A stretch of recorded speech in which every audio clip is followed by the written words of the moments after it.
Untuk sekarang, aku sedang tidak merasa baik-baik saja. Di tengah wabah virus corona yang sangat menyiksa, yang memaksa aku untuk karantina mandiri di rumah.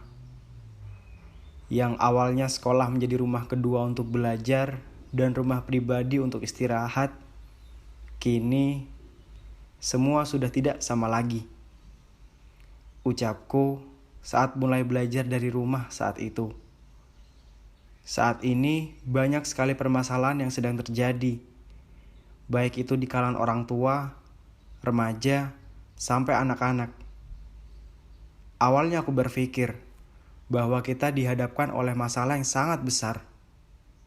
Dan tanpa kita sadari, Tuhan sudah menyiapkan rencana dan pesan walaupun dalam kondisi seperti ini.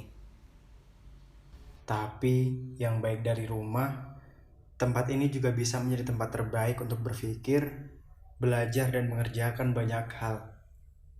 Artinya, dari pandemi ini kita bisa belajar bahwa untuk menerapkan pola hidup bersih dan sehat bukan hanya sekedar teori.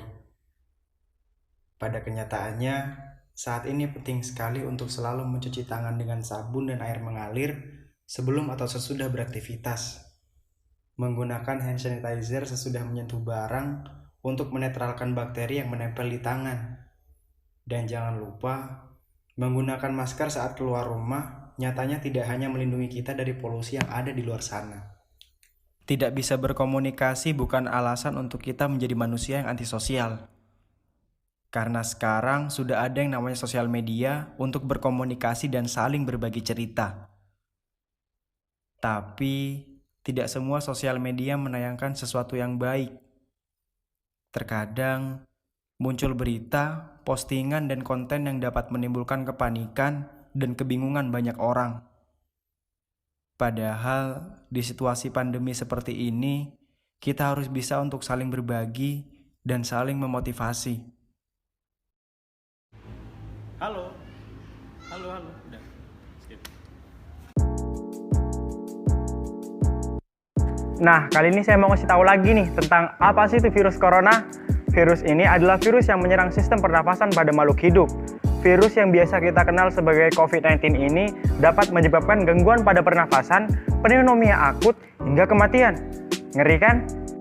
Oleh karena itu, agar kita tidak terkena virus sekaligus dampak dari kondisi ini, alangkah baiknya kita harus safety atau melindungi diri dari berbagai macam aktivitas yang akan kita lakukan. Nah, seperti contoh video di awal yang sudah saya berikan.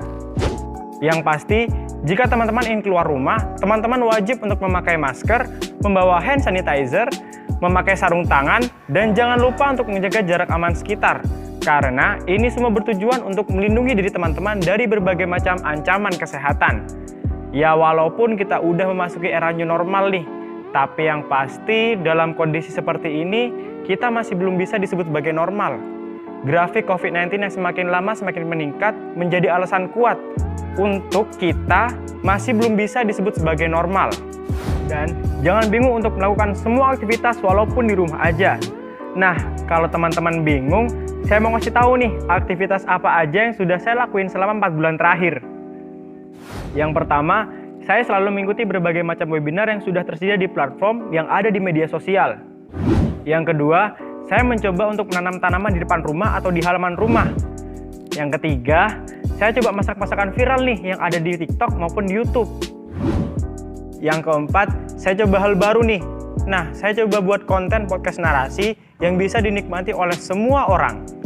Dan yang terakhir, saya coba ngembangin hobi saya lagi nih. Berhubung hobi saya itu menulis, selama 4 bulan terakhir ini, saya coba kembangin lagi nih hobi saya di bidang menulis.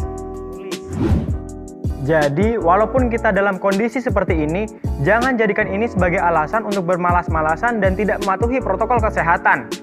Nah, kita sebagai generasi penerus bangsa, alangkah baiknya kita selalu mengikuti peraturan yang sudah pemerintah terapkan.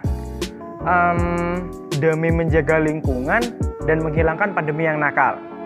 Saya Rizal Istiawan, sampai jumpa, safety semua dan salam pramuka.